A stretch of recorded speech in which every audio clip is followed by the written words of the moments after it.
completely messed up all my browser windows. Yes. All right, be right back. I'm just going to run to the bathroom. Because it freaked out my monitors. Like, my monitors kept flickering on and off. And I was like, why is this happening? And I go in the video settings. It's 800 by 600. It's like, there it is.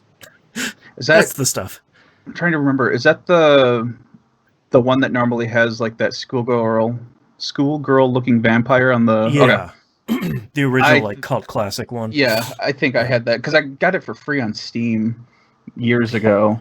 And I think I ran into that same issue too, where it's like, why is my computer being weird? That's our next Game Club game, and Musim had found a really good, like, the community pack, the update, where it's like, we fixed all the bugs, and we put the music back in, and we put all the cut content in, and we fixed all the issues, and that was... So the game itself isn't super big. That patch was like 550 megs to download, and it installed like 1.5 gigs worth of extra stuff on top of the other game. It's like, I think I downloaded that too because I was having a lot of issues with like just resource management with the game. Like it just wasn't doing anything properly. Which it's just an old... It's understandable, because it's an old game. So when did that even come out? Windows 10 isn't very well known for a lot of things, really. So right, that came out in 2004. Yeah, so it's like right before. I feel like a lot of stuff from like 2006 onward is like, it still sort of works. Like you don't have to do too much, but a couple of years before then, it's just like, man, I don't know. It ran on Source 1.0 and it's kind of broken. Well, it's like with Dragon's Dogma. Anytime I go to play that on my PC, it doesn't have a borderless screen that you can select. Right. And it's so like, then I have to doing? So then I have to do Shift Tab so that I can move my mouse around to other monitors, and then as soon as I click on anything, the game just automatically pops out. Yeah. It's like, oh my god. Makes it real great when you try to stream something. Oh, yeah. If you want to feel really old, KOTOR 2 came out in 2004 as well. Oh, wow. I have that on Steam, too. So did WoW. Oh, woof. I've been eyeing... I have Jade Empire on Steam as well, and I've been eyeing that off and on. And every time I think I want to play it, I get about as far as installing it. And I'm like, that's good enough. I've seen enough.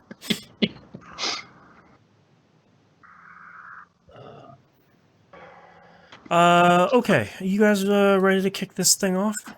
Yep. All right, starting in 3, 2, 1. Welcome back to another episode of That Video Game Podcast. I'm your host, Boston, and joining me as always is Moonpeer. Bonjour, mon ami. And the Nymph. Hello. Quick plug here again for TVGP's Critical Misses, the brand new show Moonpeer and I are doing, where we're going through all the hits we've missed. Season 1 is us going through the Fast Saga, and we just finished recording Furious 6, the movie of many names.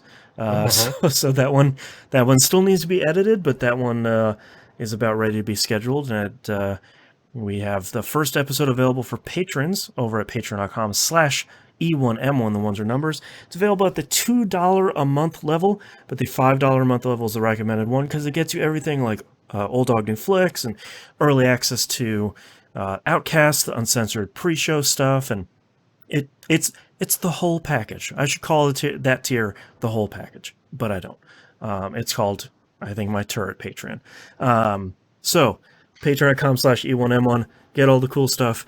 We recorded the episode for Furious 6 is like well over an hour. Yeah, we recorded it yesterday after Game Club because like ain't no way we're fitting that in 30 minutes. No, yeah. So for anyone that's curious, we usually, the reason why we do 2 parts is because we have about a half an hour when Moon and I hop on before we do We Roguelike It, and that was not fitting in there at all because a lot to talk about with that movie, and we definitely covered it all. So patreon.com/E1M1, go sign up there. Episode 1's available. I think episode 2 comes out this week, if I remember correctly. So go over there. I don't know. I'm a patron and I don't know.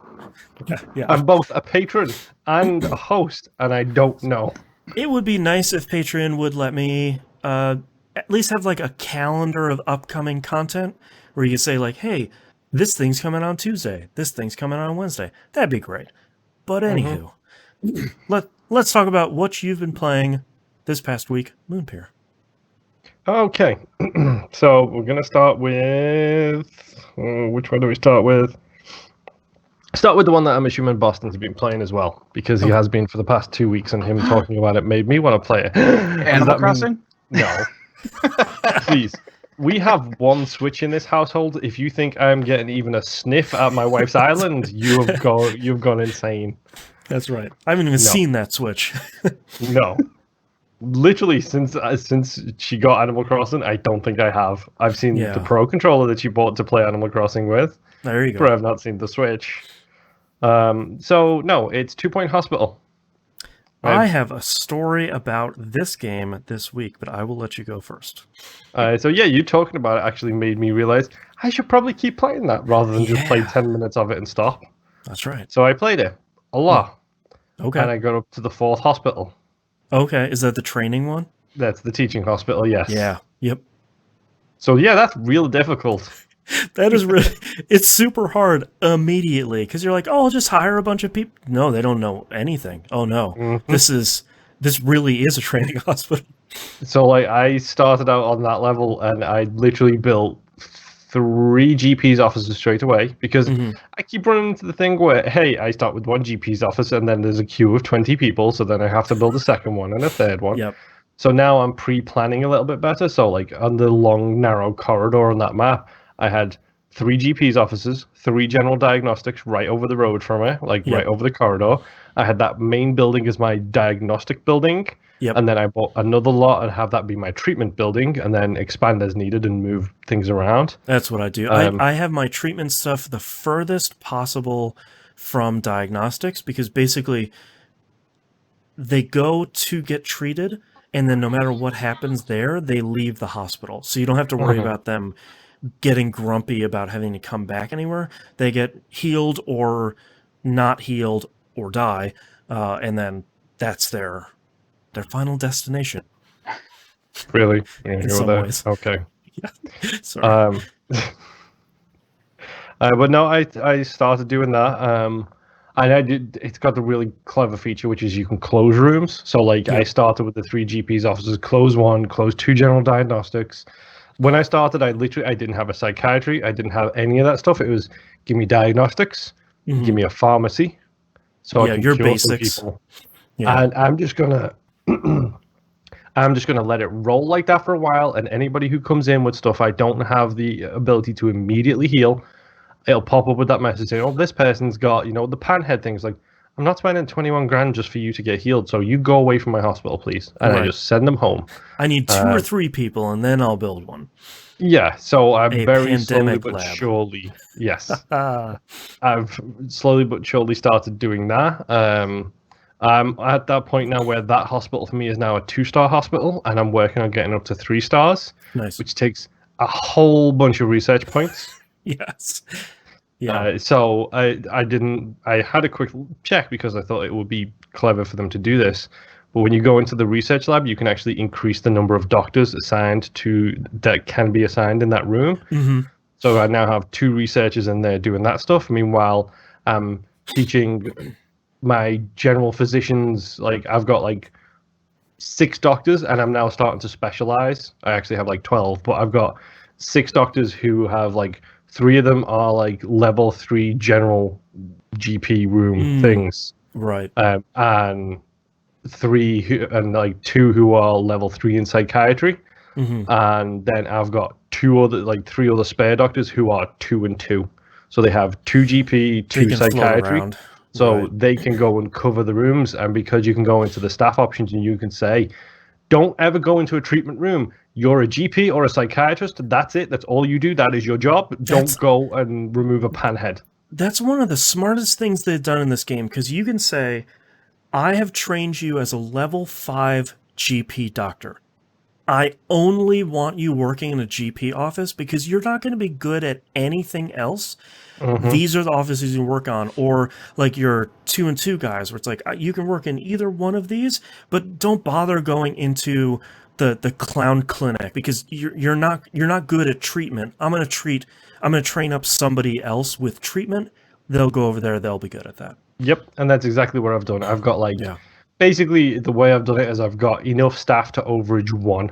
So I've got 3 GPs officers and 4 people who can do the GP stuff. Yeah. I've got 2 psychiatrists and 3 or 4 who can do the psychiatrist thing.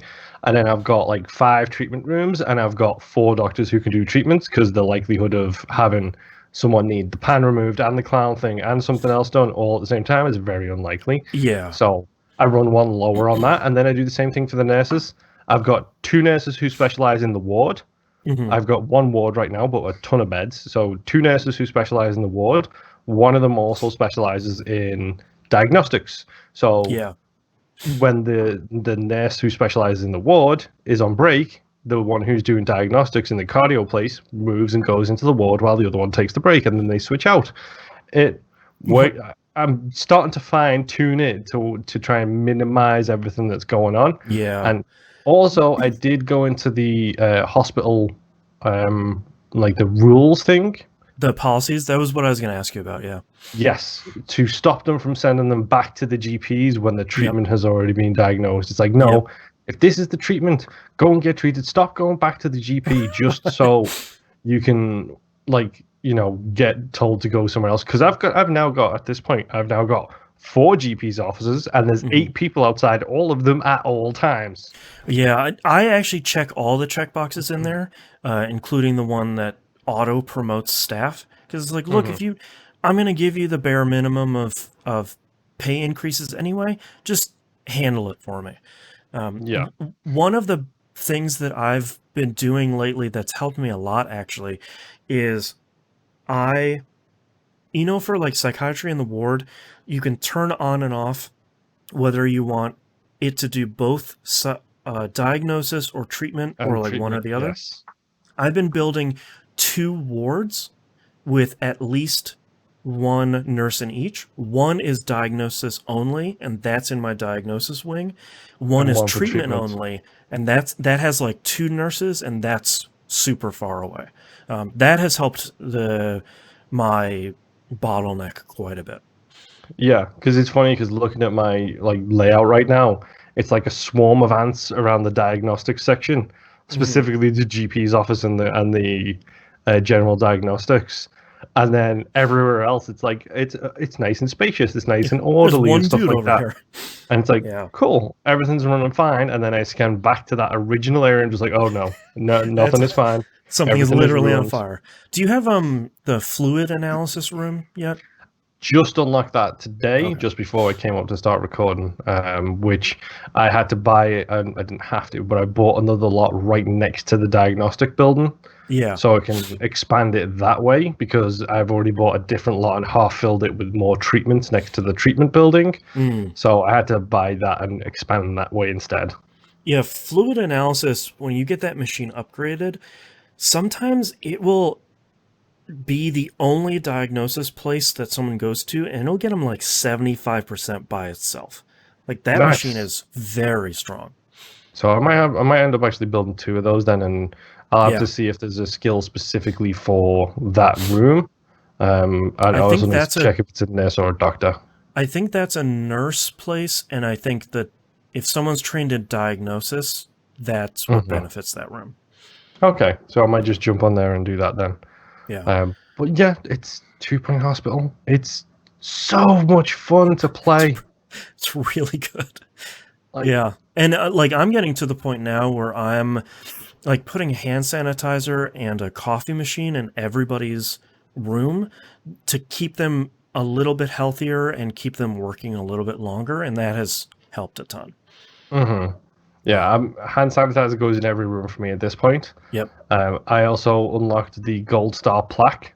Yes. Which, if you are ever trying to get you're like just on a nubbin between like Prestige 3 and 4 or 4 and 5, throw a couple of Gold Star plaques on the wall and you'll be fine. Cheap enough. Yeah. Yes. Yeah, I had a real interesting week in 2 Point Hospital because I made it to, like the ninth or so hospital, and this hospital sucks. Is this the one that went wrong immediately? No, that hospital that I posted on Twitter, that was a slow death over many hours. I barely escaped that one with 2 stars. The one hospital that's like a challenge hospital, kind of like the teaching one, you don't get any money for diagnoses or treatment or vendors. You only get money by completing challenges that the local government is giving you, where it's like, I need you to upgrade a machine, we'll give you $50,000. I need you to train a person, we'll give you $35,000. So you're juggling that along with trying to keep your hospital afloat at the same time, and that one is really tough. The real bummer of it is I was playing and my game crashed, like it hard crashed and did the report a problem thing, which has not happened in a really long time. And I can't think of when this has happened another time this generation. My save file got corrupted. Ooh. So I lost everything. Oh no.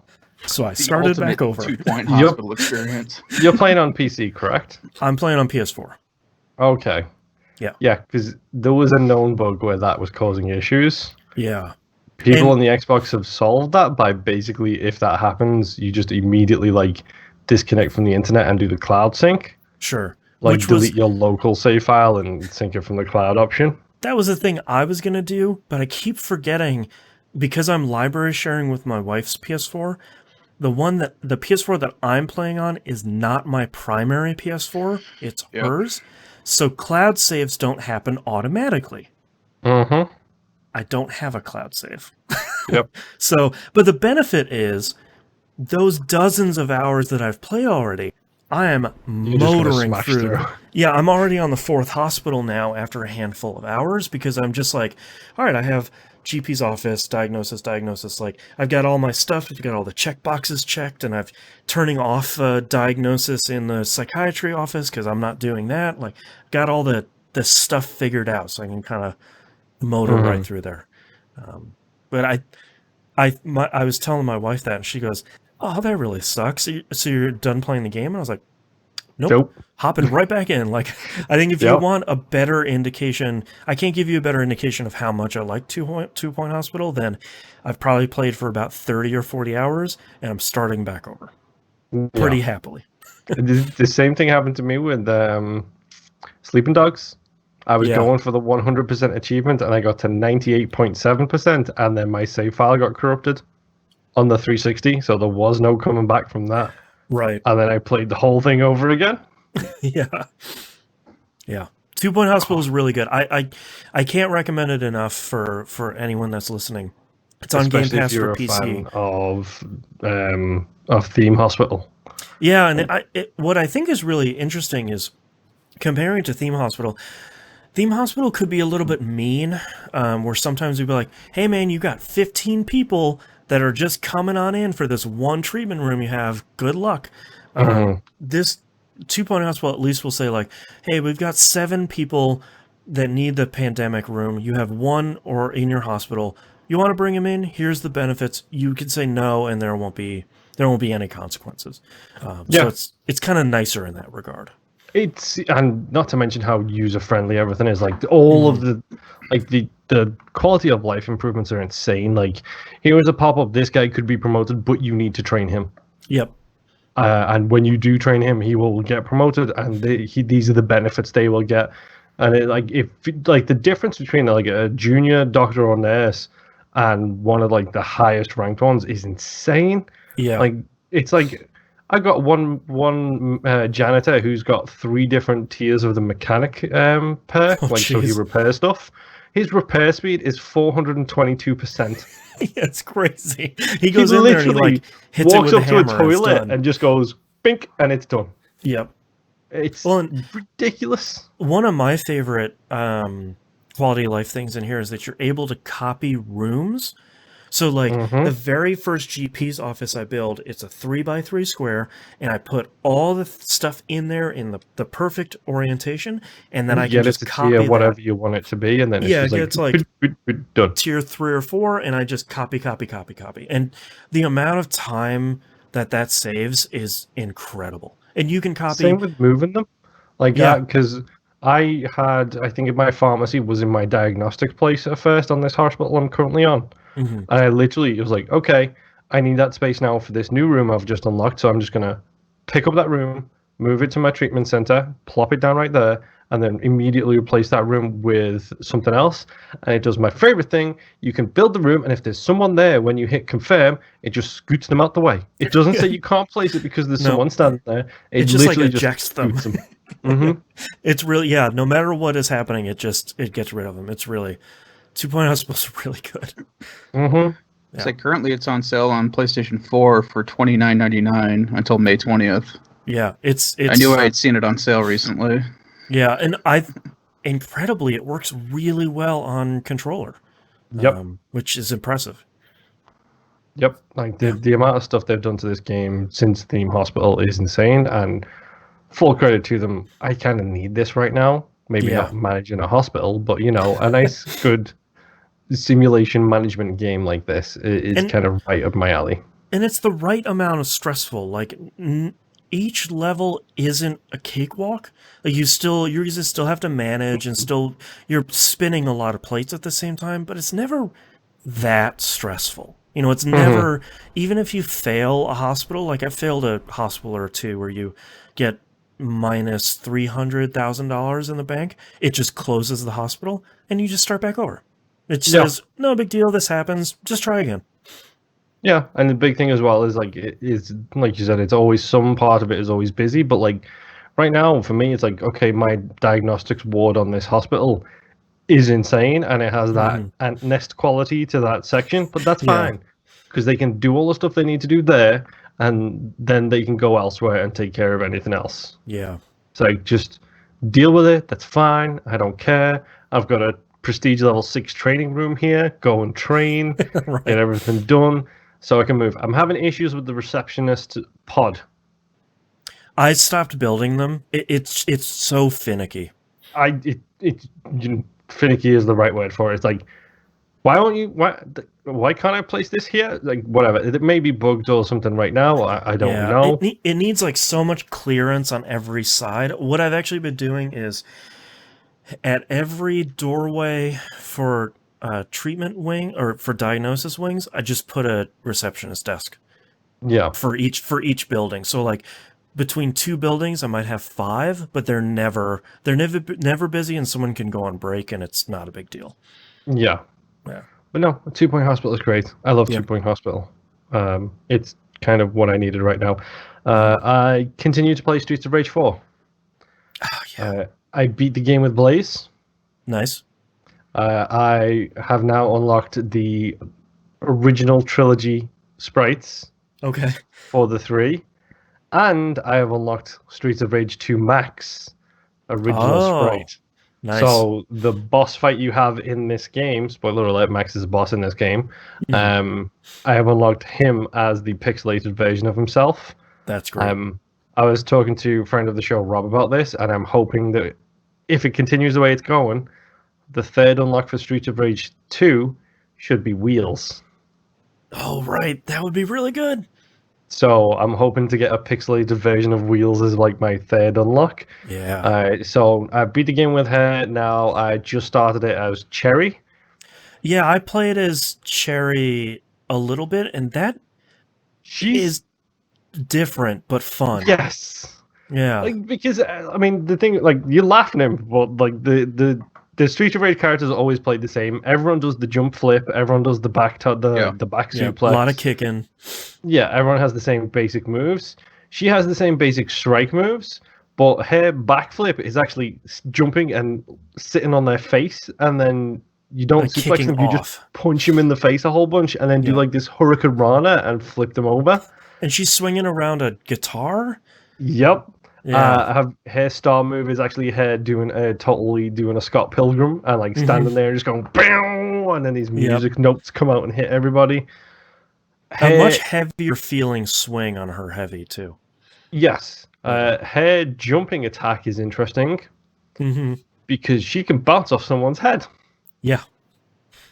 So I've got a rather stupid clip of me fighting a boss, jumping on her face, punching him, hurricane runner, and jumping off somebody else's head, knocking them down, landing on a third person, punching them in the face a bunch, and then hurricane running them, and hitting the boss with them. It's like, I don't know what's going on, but it's cool, and I like it. It's cool, and I did it.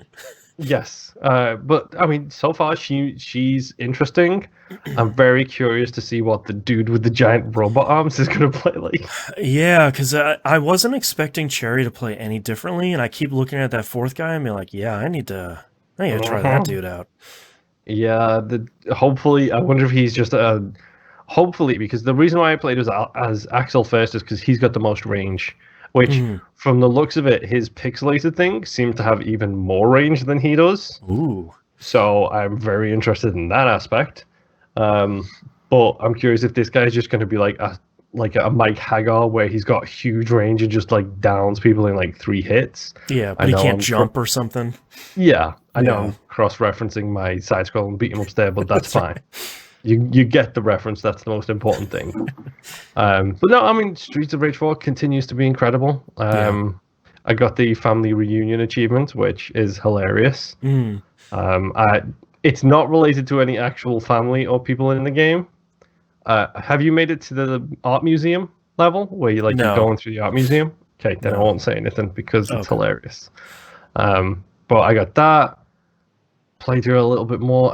I'm just enjoying a good side scroll and beat 'em up. And then I was looking through my games list and it's like, oh, there's 5 side scroll and beat 'em ups I haven't played yet because I wasn't in the mood for it, and now I don't need them anymore because I've got Streets of Rage 4. Yeah, another Game Pass game. Yes. So yes, I'm going to officially put the Game Pass stamp on Streets of Rage 4 and 2 Point Hospital. That's right. Double Game Pass. Definitely give them a shot. Yeah.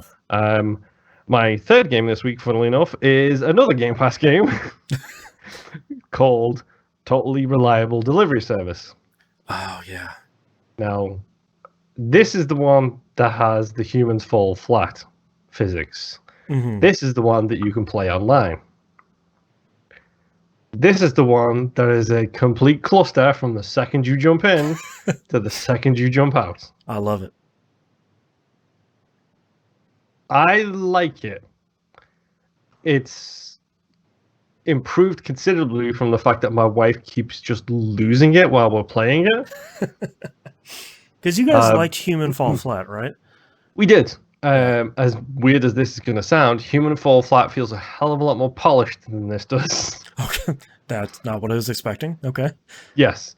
The grappling mechanics in Human Fall Flat make sense. The controls are very easy to and simple to understand. This is different because you don't have a raise arms and then grab. You've got to grab and then raise your arms. It's very strangely done. Okay.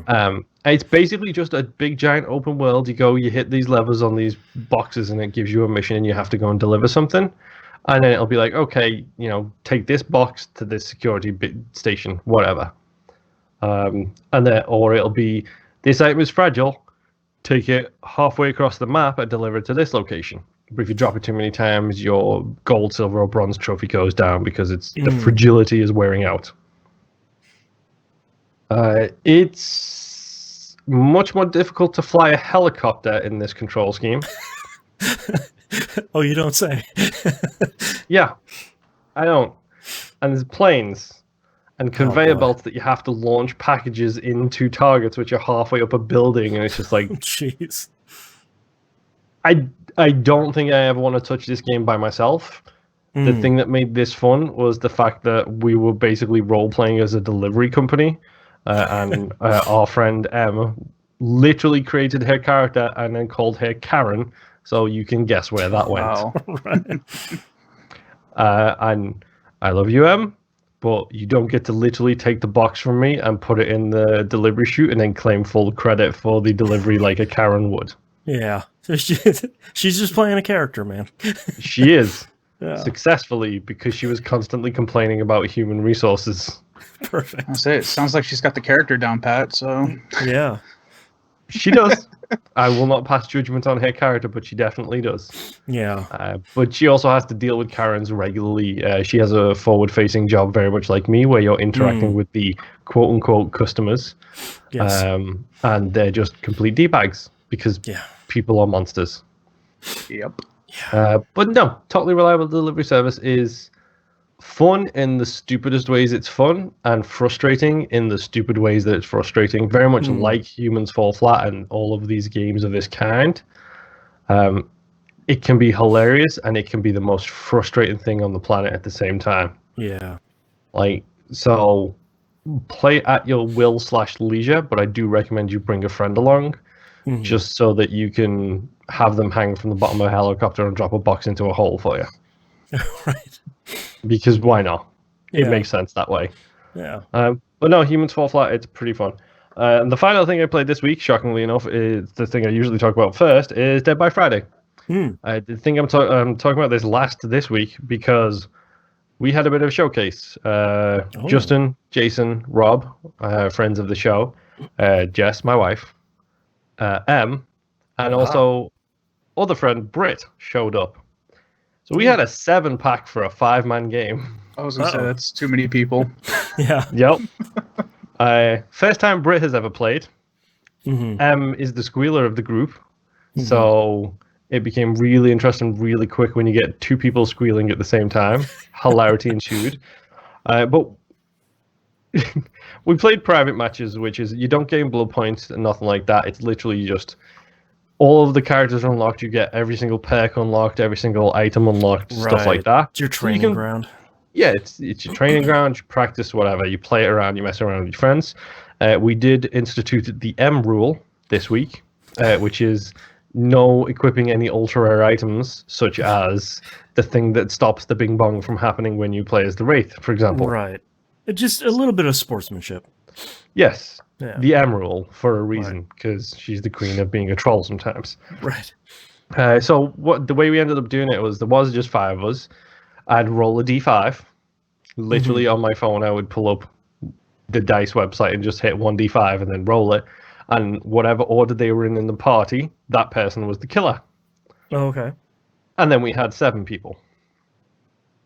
So it became a case of, well, how are we going to do this? So we all backed out. I would start the lobby, go to the party menu, hit invite party, and then it would be a case of guide button roulette. Whoever gets there first, gets there first. It's just a foot race. Nice.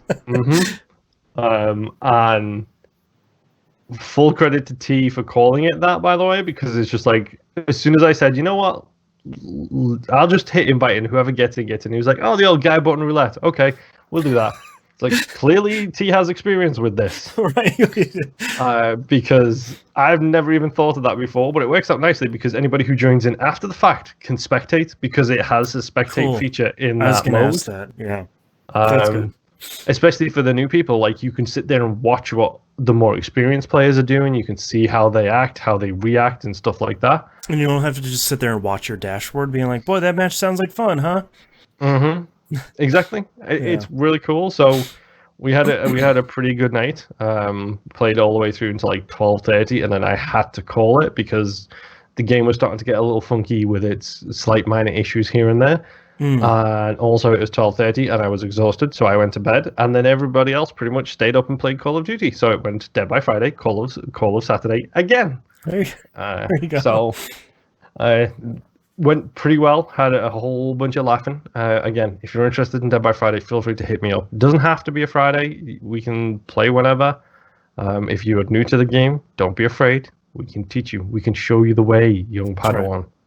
Right. But no, it's fun. I had a good time, and that's all I've been playing, Mr. Noob. Yep. I haven't played Jack. No, I like that game. I'm wearing a T-shirt from that game that I can't actually show on stream. That's right. No, I played Code Vein pretty much nonstop all this week. The last area that I was in that I didn't know the name of was called the Cave of, or I guess the Ashen Cavern. The levels are getting slightly shorter because I'm getting to the end of the game.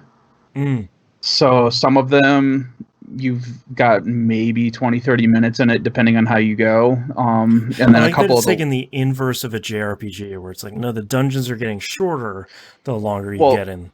The last two that I've been in, all of a sudden got really not like longer. It's not like the longest dungeon, but they've gotten longer as I've progressed. But this is basically the notes of everything I've done this week. Okay. I've cleared the Ashen Cavern. I've cleared the City of Fallen Flame, which is basically the floor is lava and there's fire everywhere, so you're constantly taking damage if you're not paying attention. I cleared the Crown of Sand, which anytime you step in sand, certain types of sand, it slows you down and it drains your Ichor, which is basically your ability, MP, whatever you want to call it. Sure. I cleared the Crypt of Spire. I cleared the Provisional Government Outskirts. I cleared the Provisional Government Center. And I am currently in the Jail of Stagnant Blood. But one of these things is not like the other. Yeah. Also, just for the record, the longest dungeon sounds like a really good roguelike game. Yes. So, yeah, I went hardcore this week with this game. Putting in work.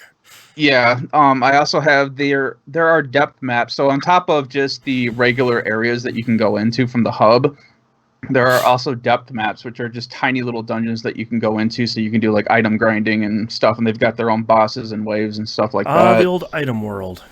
Yeah.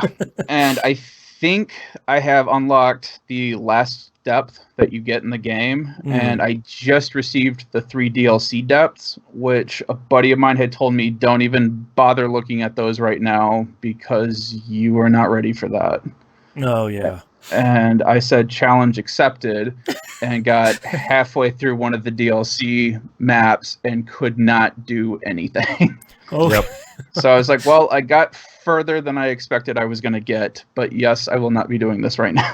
Right. So, but yeah, I feel like I'm at the end of the game pretty much. The story's wrapped up. You were shown the big baddie. I've already killed the big baddie. But there are other things that are happening, and it has basically kind of opened up the world. I can't explore it, but a lot more of the story around the world is like all of a sudden opened up, and you got like this crazy glimpse into what's happening past the barrier. Oh, cool. And that looks really sweet. And I'm hoping, obviously I don't know how the game ends because I had to stop, but I'm hoping that they make a second one and that it's around that, because that would be awesome. I think this game sold pretty well, if I remember correctly. Yeah, it's despite everyone complaining on the internet about how this isn't a true Souls game, it's just people being gatekeepers, and it's the same people that it's like, oh, you haven't really beaten a Souls game unless you're on your 99th New Game Plus and you've run the entire game with no weapons and no armor. Right, those are just idiots. Yeah. Yeah. But I had to stop playing in the area that I was in because for the first time that I can remember, there's an actual trap in this game. Oh. And I kept getting hit by the stupid trap, so I was trying to figure out what was triggering it. And I think I got hit by this thing 3 or 4 times before I realized that there was a pressure plate on the floor. Oh. And I'm like, I'm tired and I need to shut this off. So I finished clearing out that area, unlocked the shortcut, and then that's where I'm at. According to a buddy of mine who's already beaten the game, he says that I've got a mini boss and another boss, and that should be it. Nice. So I'm like right there, and I really want to play it, but I was just too stupid tired to keep going. It was going to be nothing but issues, and I haven't really been grinding a whole lot because I got all the gifts that I wanted up to this point, and I'm at the point where everything drops haze, which is basically your souls. And for the longest time, I was running around with like 1.5 million haze, and just not caring because I've got all my old soul skills back. Oh yeah. So usually I can run in there and kill the boss in one go now, maybe 2. The one last boss that I fought, I think I had to do it twice. There was another boss before that where for the first time you're fighting 2 things at once. It's usually always just you, your partner, and then the boss. This one, there were two of them, and one was close combat, and the other one was range, and that sucked. And that took a lot of maneuvering. And one of them's ice, and one of them's fire. And of course, because it's ice, it slows you down if you get hit by it. So then that opens you up to the ranged person. There's nowhere for you to hide. And like I said, I am still running the two-handed class that I made. So I'm not made for mobility. I am made to take damage.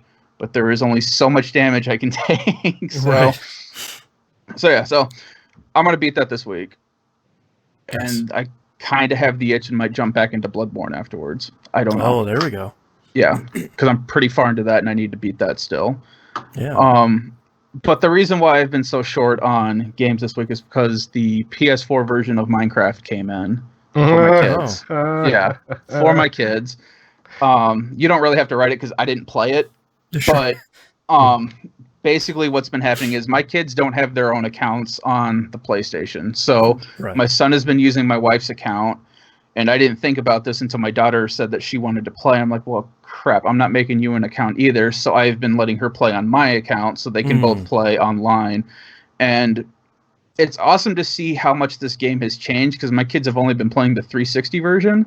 Oh, right. And the PS4 version is basically a completely different game with the same skin.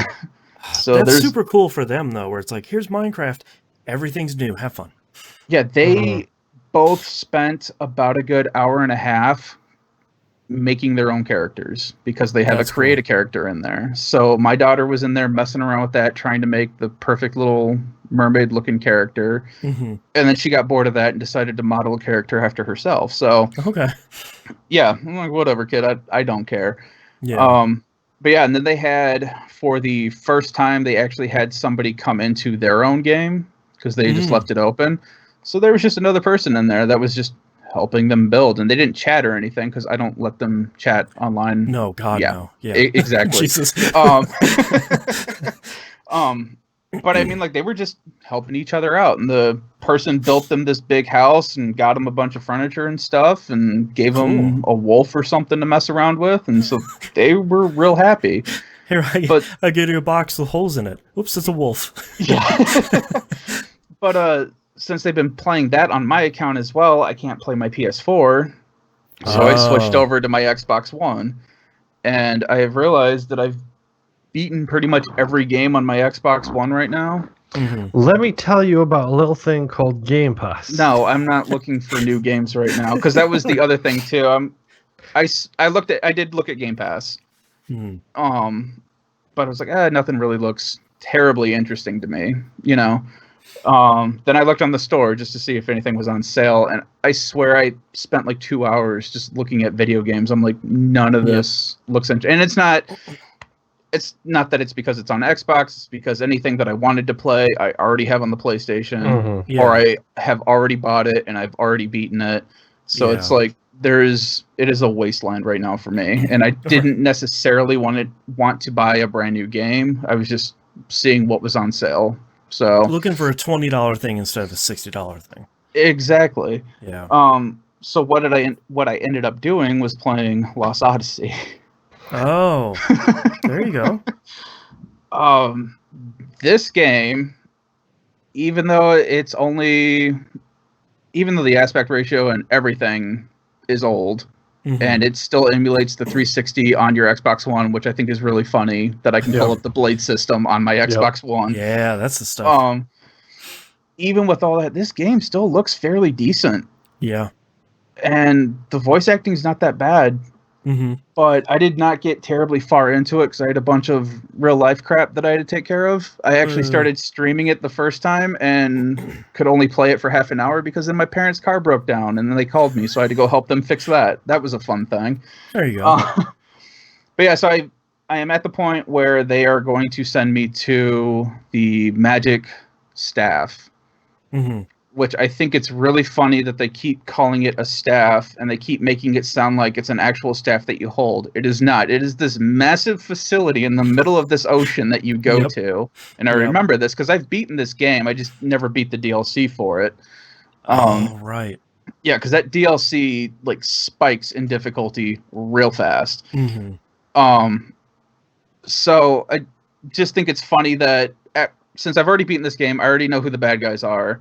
Yeah. So I've got that, and just seeing you get introduced to a bad guy real early, and it's real apparent that this is the bad guy. Right. He's twirling his mustache. It's like, wait a minute. Yeah. How did I not see that? He's always giving the side eye to people and stuff, and it's like, man, you are doing some crazy stuff that nobody knows about right now. That's right. But the story, for those of you that don't know, you play as a character who is an immortal. And it's actually awesome because they made a new system for this so that if your character dies in battle, they're only dead for, I think, like 2 turns or something like that. And then they self-revive. So as long as you keep your party alive, your immortals will come back. And you eventually get human characters where if, they die in battle, you'll have to actually res them to bring them back. But I always thought the battle system, especially with the rings, where you have to hold down the trigger and then release it at the right time, you get like perfect good hits and all that stuff. I always thought the system that they made around this game was really cool, and I'm actually kind of disappointed that we never... I mean, we saw there's always been in JRPGs, button inputs for battle systems depending on what you're playing. Yeah. But I always thought the immortal system that they had in this game was something that was really cool and unique that you just never saw again. Yeah. So I am working on my way to the magic spear, or not good grief. The magic, what do I call it? Scepter? Staff? Staff, the thing. Yeah. The thing that's not really the thing. Yeah. Yeah. And I've also met the other immortal who will join your party. Yeah. And they are getting ready to head out, and that's where I had to cut it off. But I love that game. Yeah, I really like the game still, and I'm really, really impressed with how good that game still looks. Yeah. Because it is the 360 version of the game. They've never done an HD remake or touched it up or anything. This is just straight that game from way back when. Yep. And it's pretty awesome. So if anyone else is looking for a weird, kind of janky JRPG to play, 4-disc JRPG. Yeah, and that's the other thing. It's not really janky. It's just it did have issues in the beginning that I don't think they ever patched out. Like my first couple minutes into the game, my game hard locked.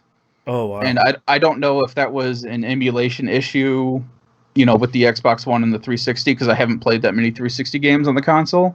Right. So I don't know if it was that issue or if this was one of the other issues, because it used to hard lock on you every once in a while back in the day. So I don't know. Yeah. But that's all I've been playing this week. Just taking a stroll down memory lane. What about you, Boston? Boy, I have not played a lot in general this week. I've been playing some more Animal Crossing, but it's Animal Crossing. If you know, you already know. If you don't know, then you're not interested. Yeah, like my big milestone this week is I built the campsite, so random villagers can come visit my island, and I can decide whether or not to bring them in. I didn't realize that the first person that visits your campsite is someone you have to invite onto your island. The guy who visited me sucks. Is it Jitters? No, it's that I posted it on Twitter. It's that real jerky, the penguin who looks real shifty. Okay, yeah. Yeah, he is Don't not talk great. about shifty-looking penguins in front of him, dude. Surely you know better than that by now. Right. I know all about the shifty penguins. That's right. I don't think this guy explodes, but I mean, I'll find out, I guess. But yeah, he unfortunately has to join my island. But now I'm able to build, I'm able to put down plots of land for houses, additional houses. So now I can go back out to the randomly generated islands and see if I can find some villagers I like. So you know what you have to do with this penguin? What's that? You have to become best friends with him, and you have to change his catchphrase to "dude," and then you have to kick him off your island, and then see where he shows up. That's right. See who I can send him off to. You can get all kinds of crazy Disgaea stuff in Animal Crossing right now. Oh, dude, yeah. You can get all kinds of crazy everything in that game. Yeah. So I'm still having a lot of fun. I am catching a bunch of new fish and bugs and all the fossils and stuff. Like a lot of it is me figuring out my first Animal Crossing game. So I'm just kind of having fun playing a little bit every day. And teaching my kid about all sorts of fish and bugs and stuff that Blathers teaches me at the museum, because she and I play it together a lot. And so far, Blathers is her favorite character. I think just because she likes saying Blathers. So, who knows?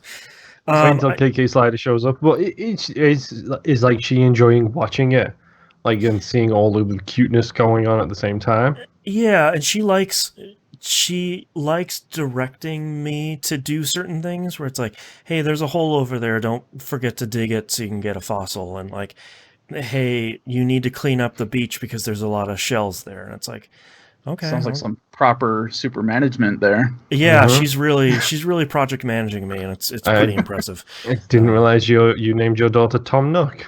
That's right.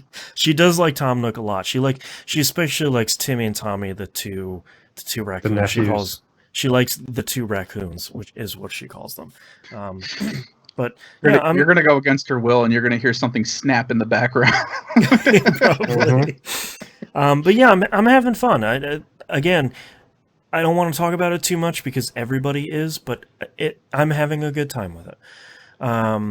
I did play some more Final Fantasy VII Remake. The part that I'm in is like sucking the life out of me, and I am deep into the wall market section, and I don't like it at all. It is doing all the quests around the area. Is that what it is? Part of it is, so I like how wall market looks. I like that it's this claustrophobic place. It's super brightly lit. Like, it really looks how you would have thought it would have looked from the original game. And I like going down all these little narrow alleys. There's a whole bunch of hidden stuff all over the place. Like, it's really cool, and it's twisty and turny.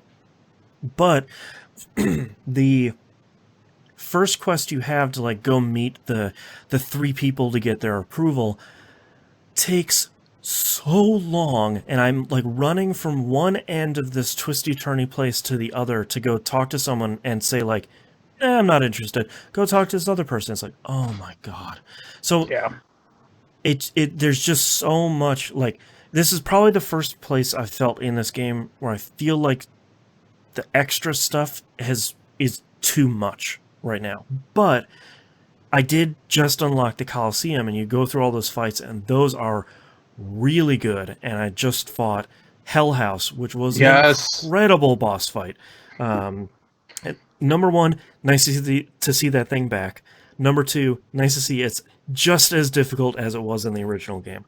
I was worried the first time I went through that area, the collapsed area, going into Wall Market. I'm like, oh man, this thing is gonna pop out of nowhere and just wreck me. And it's like, house with the no, rocket it launchers. is contained as a boss, and it will still wreck you. And it's so good. I really liked the Coliseum stuff. I went through. I think once I finished it, they said like, oh, you can go down and go do some challenges. I was like, yeah, I'm going and doing that immediately. I think it only gave me 3 challenges right off the bat, so I blew. I'm still playing on easy, so I just blew through those. No big deal. So like that stuff is really good. It's just the wall market intro stuff is just a real low point for me for this game so far. And I just haven't had a lot of time to play games the last couple of weeks. So this hasn't been a huge priority, unfortunately, which is kind of really bumming me out.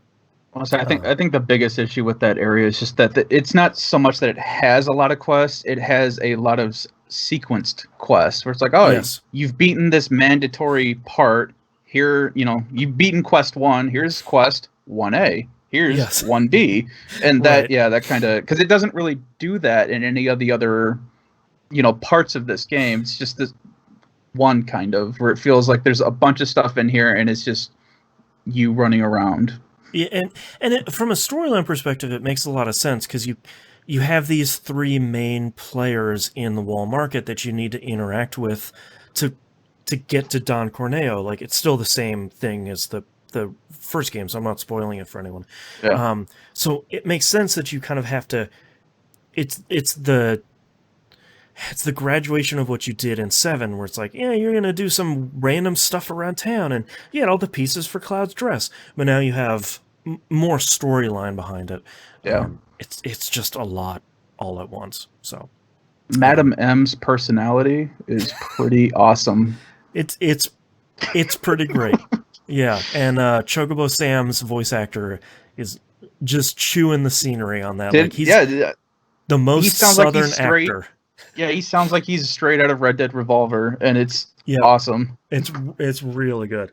But yeah, I'm still enjoying that. I'm having a blast with it on easy, which is really great. Mostly because I just want to see the story stuff. I love the battle system. That's not before anyone says oh, the battle system's great. It is, and it's really good. I'm not in it for the battle system right now. I would almost prefer to finish it and then try going back through it on hard, so I get the proper battle system. But there's a lot of prep you need to do before hard. Yeah, I mostly want to just get through it, see all the storyline stuff, and then figure out how much of that the rest of the game I want to do, and figure out if I want to go for the platinum or not. But we'll see. But that's all I'm playing this week. So let's take a break. Oh boy, it's already 4:00. Yikes! Dude, I've gotten a real hankering to play Disgaea again. Don't. I know. I can't do it because it's just Elite. As soon as I turn it on, that's what I'm doing for 20 hours. Yeah. Yep. I remember I had a 3-day weekend when Disgaea 1 came out for PC. What was it, 2 years ago or whatever? And that 3-day weekend was nothing but me getting 6 out of the 9 endings. Mm-hmm. The lost weekend. Yeah. Oh, man. Okay, I'm ready to wrap this guy up whenever you guys are. Yep. Put in a dinky little bow. What's that? Dinky little bow. Oh. I get it now. There we go. Hey, how come you don't have anything on here about the genitalia customization in Cyberpunk? Not where I thought you were going to go with that. Same. Yeah. I hear that from my wife quite a bit. That's right. Drop it like it's fucking hot. Yep. All right. Yeah. I don't have an answer for that. I just thought I'd throw that out there. I'm looking out for the listeners, and they want to know. They want to know all about the balls. Yeah. That's right. Moving on. Let's start. All right, starting in 3, 2, 1. Let's talk releases for the week of May 18th, 2020. Golf with Your Friends. This leaves early access on PC. Also comes out on Switch, PS4, and Xbox One. If you have if you don't follow any content creator on Twitch or YouTube and haven't yet seen this game, it's incredible. It's insane. It's insane is what it is. It is insane, incredible. It will turn lovers into enemies and enemies into even worse enemies. And it's published by Team 17, the Worms company. So, and I believe the console release has a Worms themed level in it, which I kind of want to see because that sounds insane. If it doesn't, I'm sorry, if it's related to Team 17 and it doesn't have the voice packs from Worms in it, then I don't care. Because there's nothing quite like a Scouse worm saying, "Victorious!" It's so hilarious. It's so good. It's so good. Wonderful 101 Remastered comes out for PC, Switch, and PS4. I guess if you were a backer on this, they just kind of sent out codes for this a while ago. So there are a lot of impressions out there about this game. So yep, I'm really loving the complete lack of Xbox release. Yeah, just this is a platinum game too, right? Yeah. Yeah, a lot of other Xbox releases, especially from them. I seem to remember there was some controversy because if I'm right, this was kickstarted. Yeah, and when they started talking about coming to additional consoles, they announced oh, Switch and PlayStation 4. I didn't talk about the Xbox, and people were mad. Yeah. Oh boy. Last game here, Saints Row the Third Remastered comes out PC, PS4, and Xbox One. Why? This one's weird because I almost feel like, why wouldn't you just smush 3 and 4 together, but I almost feel like you maybe can't go home again with this game. And if you haven't played it before, I'm not sure I could recommend it. Yeah. I could because Saints. It was Saints awesome for the. Well, it was awesome for the time, but yeah. And I still think it's fantastic. The only problem with it is I'm pretty sure Saints Row the Third already came out on current generation platforms. Yeah. And they can't remaster 4 because they've already remastered 4. Oh, that's right. Yeah. Why not wait 12 months and release this for a new generation of consoles? Right. And no word on smart delivery for this one, unfortunately. Why? Yeah. Well, it's so confusing. Because the people demanded it. That's why. That's right. Yeah, People demanded. We just aren't those people. That's, yeah. That's probably true. And okay, if you're THQ Nordic and you're going to be releasing remasters, you disappointed me right here because you didn't come up with a punny name for it. Because that's your go-to, is punny names. Saints Row 4 remastered is called Re-Elected. Yes, which Red is good. Faction remastered is called Remastered Edition. Right, which is good So and it bad. sounds like you're a posh person having a little sip of tea while you're doing it. The death game where you play as War. The definitive edition? Yeah, the Darksiders 2 Definitive Edition. Darksiders 1 War Mastered Edition, not so great, but It's, yeah. They can't all be winners, I guess. This is what? Saints Row the Third Remastered, come on. Yeah. What would you call it? I'm I thinking don't like know. the thirdest. I don't get paid to come up with this stuff. This one has the dubstep gun. Remaster. Yeah, there you go. Dubstep remaster. Yeah. Or the See? dubstep remix. Yeah. Oh, See, we already did it.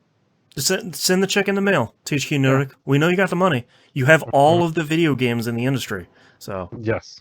We are here for the entire video game community. that's right. And the money.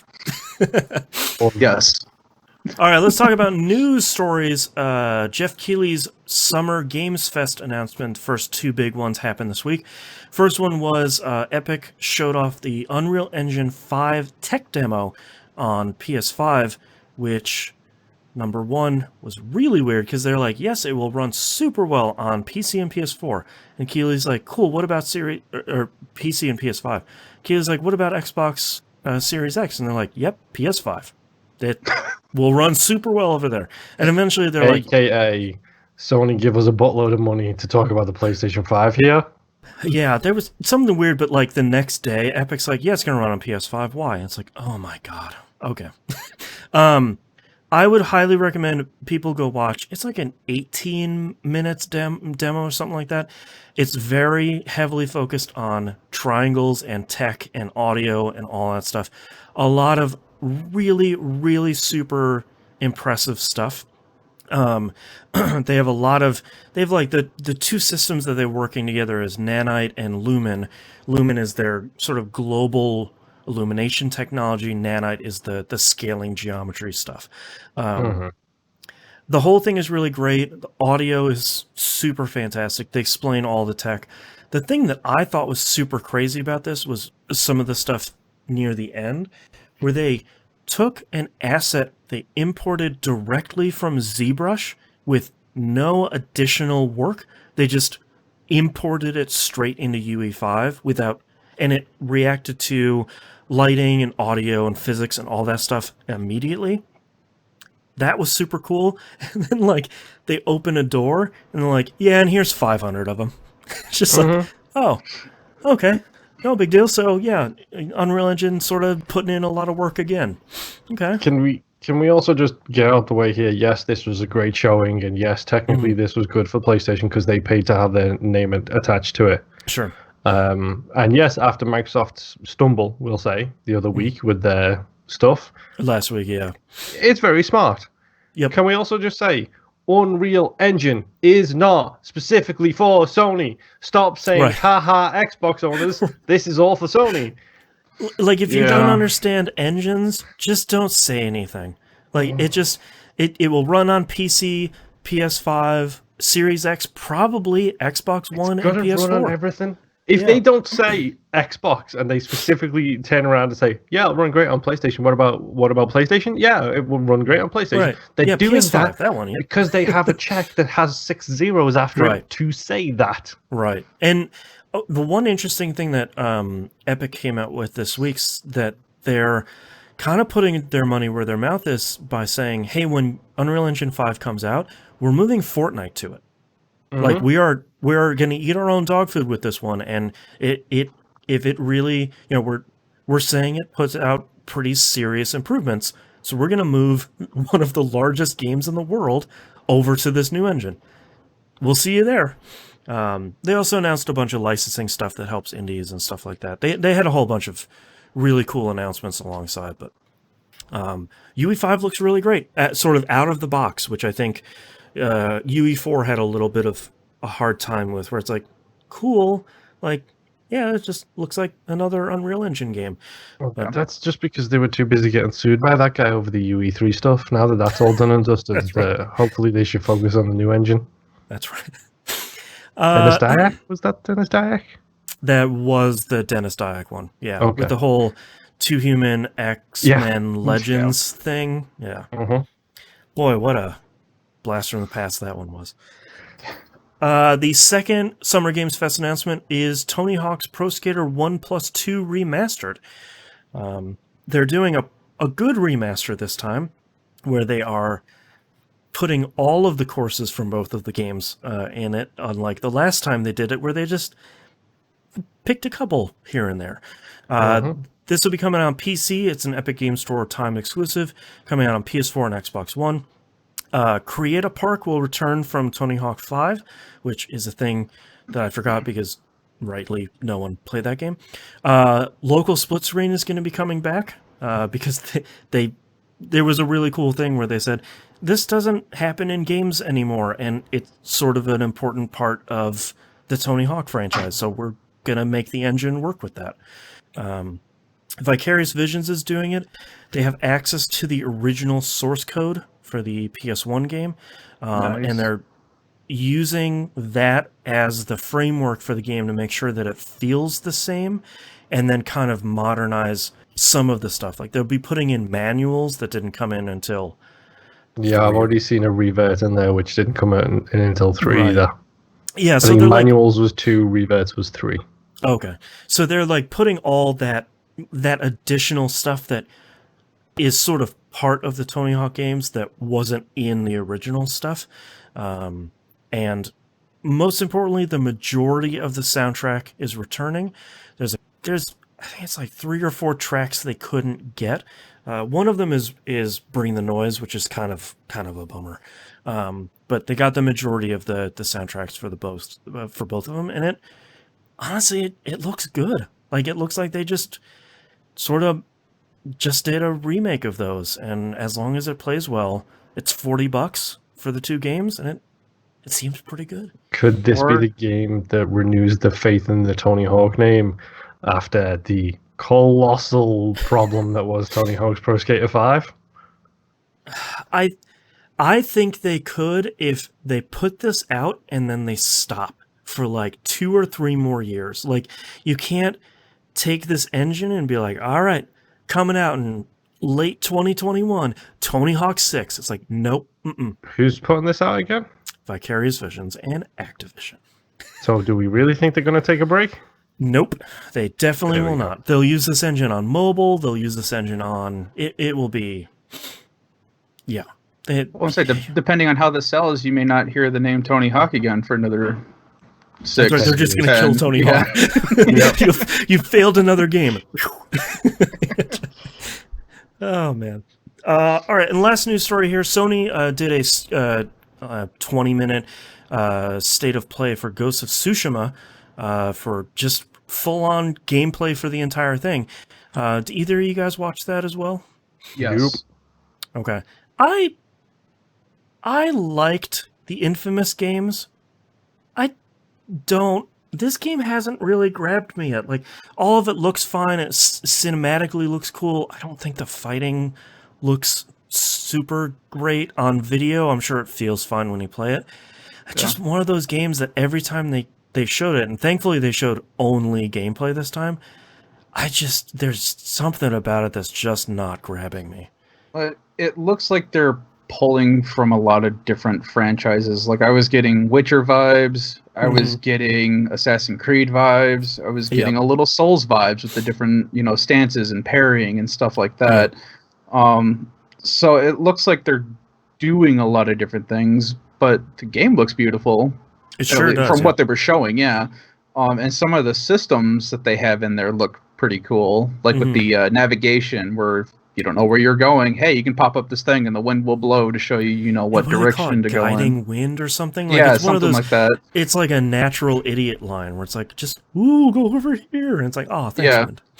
Click the right stick in, and the laser wind will show you where to go. That's right. Yeah. Well, saying they've got elements in there from like Breath of the Wild, where it's like they're using landmarkers and things happening in the world for you to be curious about, to say, oh, what's over here? Right. Or an animal leads you off the trail. And it's, there's a tomb back here. So they've got a lot of things in here from a lot of different games, which is fine. I just don't know how it'll all come together. It looked cool. I didn't know a whole lot about the game before I watched this, and watching it has sparked some interest in me. So, and thankfully, it only comes out in 2 months. Like they've shown enough gameplay, I feel like, at the right time, where they've been showing CG stuff and cutscenes and cool arty things, but now they're just like, hey man, here's 20 minutes of gameplay and it comes out in 2 months. So get all the extra stuff they have in there, where they've got dual audio, where you can play in English or Japanese, or you can set the filter so that it looks like an old samurai movie. Yeah, it looks like an old Kurosawa film. Yeah. Yeah. So it looks like they're doing a lot of good things with it. I just don't know how well it will all come together. I think that the thing that I'm going to be really interested in is, once this game comes out, and probably like a couple months after that, what does this look like when Sony starts showing it on PS5? Because this is clearly one of their prestige titles, and you obviously don't want to show it on PS5 right now because they're very much pushing for it on PS4. PS4's install base is huge, and you don't want to eat up that attach rate. But if there's any game that's gonna get like a smart delivery type of patch for PS5, it's this cool cinematic giant open world movie game. I really want to see, because for someone like me that's not super invested in it right off the bat, I could potentially be invested in it when it comes out on PS5, because it's going to it should take advantage of, potentially ray tracing and potentially higher frame rate and better resolution and stuff. Like, I could Assassin's Creed Black Flag that on the PS5, where it's like, I don't know if I care about it 100%, but it sure does look super good. I'm excited for them to show that off, but obviously they're not going to do it anytime soon. It's the same problem they had with Last of Us as well. Yes. And God of War 2. Is it just me, or does Sony release big tempo releases right before a new console generation? A lot. Well, I mean, it's God of War 2 was its own special thing, because everyone's like, oh, you can't do anything else with the PS2. And then this game drops. It's like, this is gorgeous. What did you guys How'd you do this? Yeah, I mean, they're smart to launch this kind of swan song of the platform, where it's like, look, the PS4 is still really strong. It can still make really great games. You look at some of the stuff in Tsushima and you sort of go like, yeah, we're kind of getting to the end of this life cycle, but it's nothing where it's like, this game looks real bad. But yeah, I think those are their like 1-2 punch for PS5 eventually, to sort of say like, hey, here's what they look like on PS4. It just came out this year. Here's what it looks like on PS5, sort of right out of the gate. That'll be interesting. Yeah. Hopefully we'll see more stuff about PS5 soon. Yeah. Fingers crossed. Maybe. One day. The day before. Reveal stream on November 15th. It'll be the Saturn all over again. Hey, guess what? You can buy this today. Oh, that'd be great. Yeah. No, it's a sure way to kill a console. They've learned that by now. Yeah. Well, and there's that rumor floating around. Not rumor, but like Michael Pachter is out there flapping his gums about the Series X potentially launching at $400. And it's like, look, That would be incredible. I'm pretty sure that's not going to happen. If Microsoft want to make a statement. If Microsoft wants to flop it on the table and say, like, look, our brand new Beat this, hyper-powered console is $400. It's like, okay, great, cool. Your move, Sony. Don't get me wrong, I'm not a fan of Pacta, but he has been right occasionally. Sure. I mean, blind squirrel nut, etc. So, let's move on to questions here. T-Bomb Rocks asked us some questions. I was talking to a friend about licensed video games around the PS1, PS2 era. A game I almost forgot about came up, and we agreed that it was the best use of a license in a video game. That game was 24 on the PS2. The introduction of each mission and all throughout the game is exactly like the show, from the ticking clock to multi-fast camera angles, and then focusing on one. Can you think of any other games that use a property to the fullest? Over to you, Moonpear. Yup. Let's go through my list because I got a lot of things to say about this. Let's talk first and foremost about Star Wars. Do we going to go with the old Dash Rendar N64 special? No, we're going to go KOTOR. That's a great use of the license. KOTOR is a great game because it wasn't a movie recap. It's a license. It's not a movie license. That's the big thing. Let's talk about The Walking Dead Series 1. Possibly one of the most emotionally I've ever been invested in a video game, period. Yep. Let's talk about Batman, the Arkham trilogy, and the fourth one that nobody really talks about. Let's talk about The Chronicles of Riddick, Escape from Butcher Bay. One of the best games ever made. Yep. GoldenEye 007. Wink, wink, nudge, nudge. Right. There's another great one. And then obviously you got the Marvel ones. Do we want to talk about Spider-Man 2018? One of the best games made recently. Also, we've got the perennial favorite of Mr. Boston over here. Marvel vs. Capcom 2. Yeah, Marvel vs. Capcom 2 is one of those. Like, there's a whole bunch of games leading up to that point where it's like, oh, X-Men, Children of the Atom. And it's like, yeah, I kind of see where you're going. And then that landed on Dreamcast. And it's like, yeah, all right. Yeah, you finally figured it out. Like, this is, I'm going to be playing this for pretty much the entire time I was in college. Yeah. I will say the most underrated one I can think about is probably Simpsons Hit and Run. That's a great game. History has remembered that fondly, thankfully. Yes, and it got trashed when it came out, but that is a genuinely good arcade kind of GTA style game. Yep. Where it's just when that came out, Simpsons was still good. Right. Let's get that out the way first. That's how long ago it came out. And you didn't know the geography of the town. You just didn't. You didn't know where Moe's was compared with the house and where the Quickie Mart was, in location to everything else. And all of a sudden, it's right there, and you can drive around it in stupid cars, including Homer's car. That's right. Well, and I think part of the backlash against that game was the really terrible South Park games that came out on like N64 and Dreamcast. So when that came out on PS2 and original Xbox, I think, everyone was like, why would I play another one of these licensed cartoon driving games? I was like, well, you screwed up because that one was pretty good. Yeah. I remember a lot of people complaining that it was basically just a kiddie GTA ripoff. It was, yeah. That was, the massive complaint that I remembered, but... Yeah. Because everybody wanted their blood and guts. Nobody wanted to just, throw donuts and stuff. And I'm not going to lie, the South Park shoot 'em up that came out on the N64, I was like 9 when that came out, and that was great when I was 9. Oh, yeah. I'm not 9 anymore, and that's not so great anymore. Right.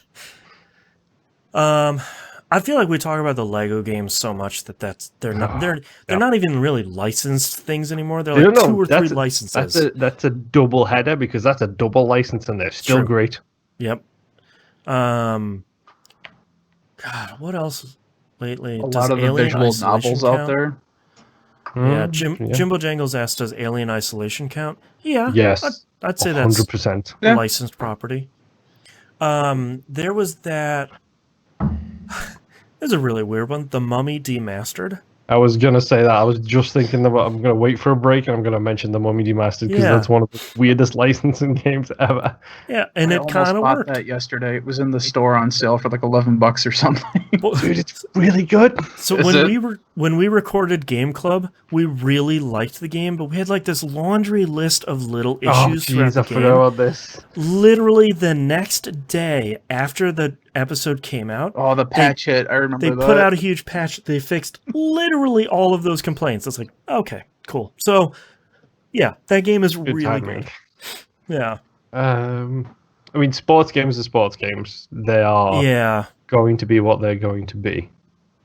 Trying to think of anything more recent like Mummy Demastered that's one of those things that's surprisingly good. Obviously not for me, but from everything I've seen about it, the Rick and Morty VR game is incredible. Sure, but obviously that's not designed for me. No, and that's fine. Shadow Complex technically is, but I don't think anything else came out of that. Doesn't count. Go away. That doesn't count. Well, I also don't want to mention that human pile of garbage that originally wrote it. So, Scott Pilgrim game is a good call from Jimbo. Oh God, the Scott Pilgrim game. Somebody, can we get Xbox 360 emulation working a little bit better? Because more people need to play that game, and it is gone forever now. I'm sure somebody has a backed up copy somewhere. I'm pretty sure I still have it installed on my 360. I think I do too. I was just looking at. I just have 2 360s here in a stack back here. No big deal. Other good licenses. Oh, here's a weird one. Beatles Rock Band. Yeah. No. I don't like the Beatles. That made me appreciate what the Beatles do. Yeah, and I feel like they really captured like the look and the feel of everything around the music for the eras. Going through that campaign as well, like seeing the evolution of the songs as they came out and the style that they made. Like, super cool. That was a fantastic presentation. Mm-hmm. Technically, it's kind of licensed, but the 2D wrestling game that I can never remember the name of. No, Foghorn's not till later. Ignore that one. It's a false hold on. I have a window open here somewhere. No, don't open Steam. Because Fire Pro Wrestling. They have a New Japan Pro Wrestling license in there now, so they do have licensed wrestlers. But also, it has one of the most robust character customizers ever, and the not so licensed wrestlers always find a way to make their way in there. That's right. My last one is one that just got announced. The golf club team is now making PGA 2K. Wait, what? Is that actually the golf club team? It is, yeah. So they had the PGA license in the Golf Club 2, but the game wasn't branded that, and the next one is just going to be, I think it's called PGA 2K20. If it's got the... wait. There's a lot confusing there. I'm sorry, I'm confused because it has 2K in there, and 2K makes me think of, 2K. And I'm pretty sure they're pretty strict about people using that type of branding unless they work for them. Yeah, it's coming out in August. Yeah, Is PGA Tour 2K. Sorry, PGA Tour 2K21 comes out PS4, PS5, Series X, Xbox One, and Series X. Hold on. Something's playing. Yeah, it's published by 2K Sports. Yeah. And developed by the golf club people. Yeah, developed by... Oh, it's coming out on Google Stadia, too. Yay. Yeah, this... RealSport101.com. Don't just put out a new... Don't just reprint the press release. Yeah, I'm pretty sure that it's from the same company, because they were making a big deal of them... making like the big deal was it's the golf club people making us. So what my instinct was correct. 2K are still sitting on that branding like you wouldn't believe. Yeah. Well, I mean, if they're giving a bunch of money to that team to make it, then good for them. Yeah. And it's sort of funny because you would almost think they would keep going with the golf club franchise because that's been doing really well. It's been getting some steam. Yeah, but I guess there's nothing better than, hey, here's a PGA game and it's a 2K game. Like, I think you get that sort of 1-2 punch there. And here is a big fat check so you can develop our game for us. That's right. T-Bomb Rock's other question here. Now that Moon's plan of spamming invites to M and Britbill finally paying off after 2 years of the crew. Hey, I only did one of those. That's right. There was this halo effect. It made me wonder, what are some games that took forever to get a friend in, but after they tried it, they ended up enjoying the game? Dead by Daylight, my wife. She loved that game for like a good 18 months before I ever touched it. And then I started playing it a little bit, fell off it, and then before you know it, I can't stop playing it, and she has stopped playing it because she burnt herself out. Yeah. Oops. I think for me, it was roping the Hannah into Destiny 2. So I'm like, look, it's on sale. There's a bonus. You can hop in on the new content. And then that kind of started a problem for all three of us. All three of us in the Destiny crew. I think mine was roping some friends into playing Dark Souls just so that we can make fun of them while they stream. Yeah. Right. I mean, everyone sucks their first time playing, so whatever. But it's good content, too. Yeah. And PGA Tour 2K21 is developed by HB Studios, the golf club team. Perfect. I thought I had seen that. I was like, ooh, hello. Maybe it will be a little bit more accessible this time. There already talks about premium currency in the game, just to tamper down everyone's expectation a little bit. Okay. So, expect the 2K, literal 2K slot machine in the we don't do gambling microtransactions rule. There's a slot machine in your Clubhouse. Clubhouse, yeah. 2K giveth and 2K taketh away. People. I mean, my wife doesn't play games I recommend to her because my opinion cannot be trusted when it comes to games or movies. Apparently, I was gonna say you could probably just drop the end of that where it's like Moonpier can't be trusted. It's like, wait a minute. Yes. I can't think of anything.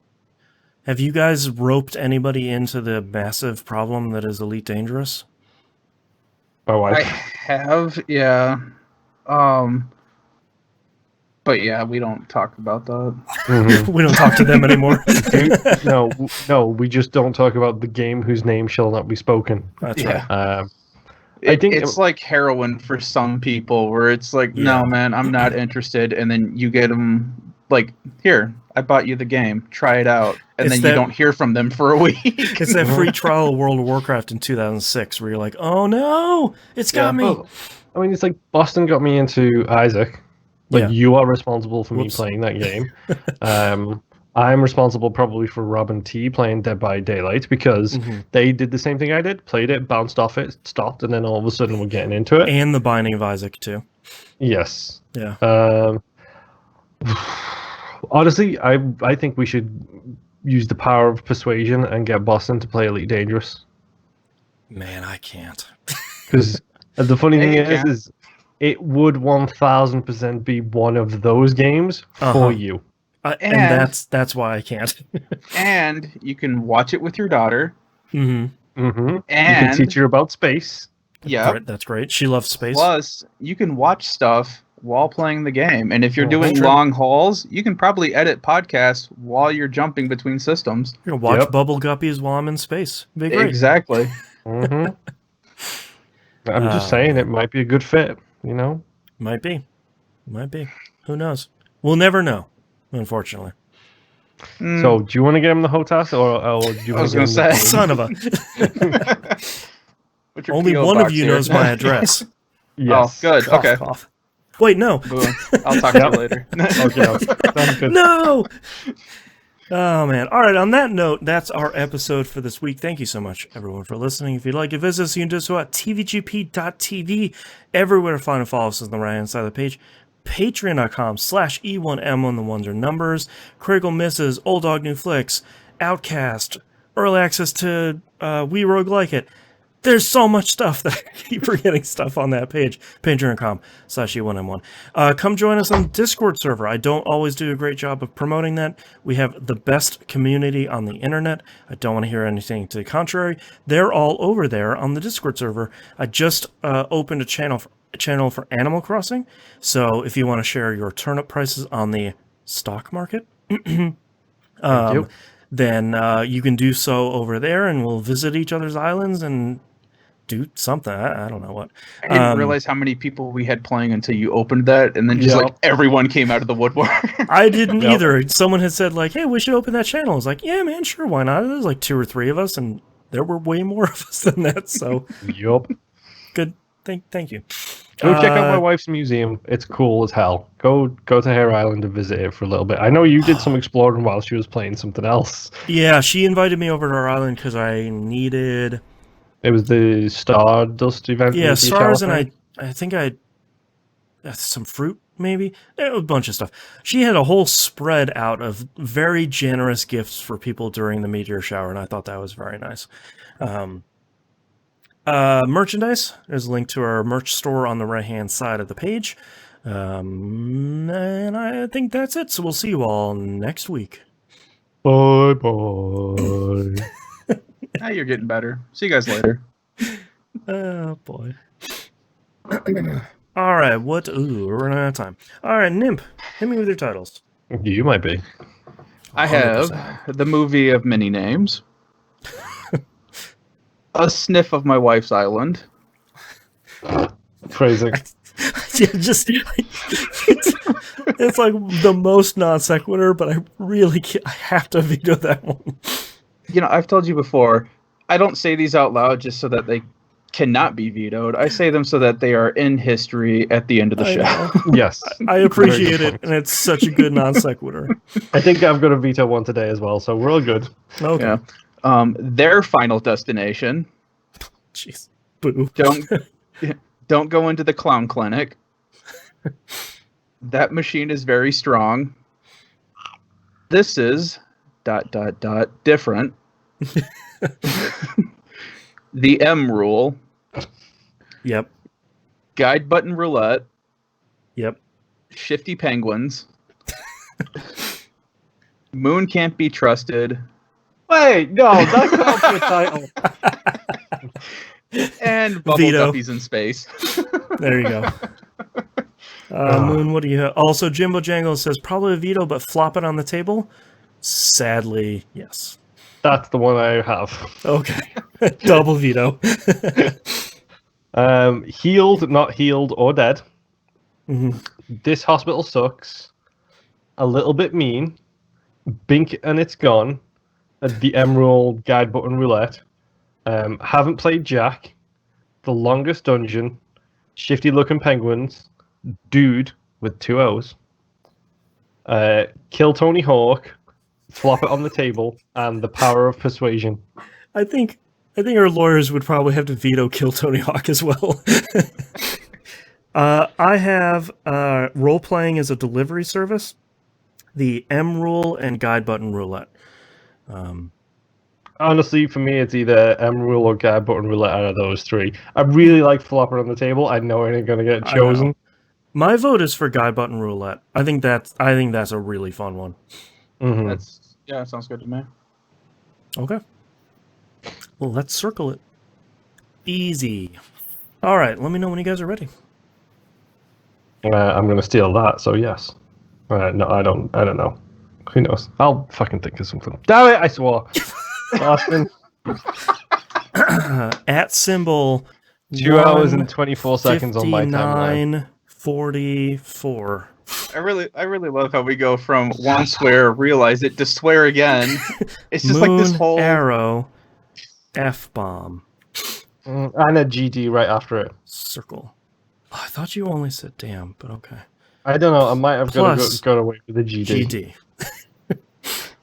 GD. Okay. Oh, that's a good title. Plus GD. Yeah. F-bomb plus GD. All right, so we're going with roulette, right? Yeah. Yes. Okay. I am ready whenever you guys are. I'm not, but just go. All right, starting in 3, 2, 1. This is That Video Game Podcast, episode 656 for May 18th, 2018. Nope. That was 2 years ago.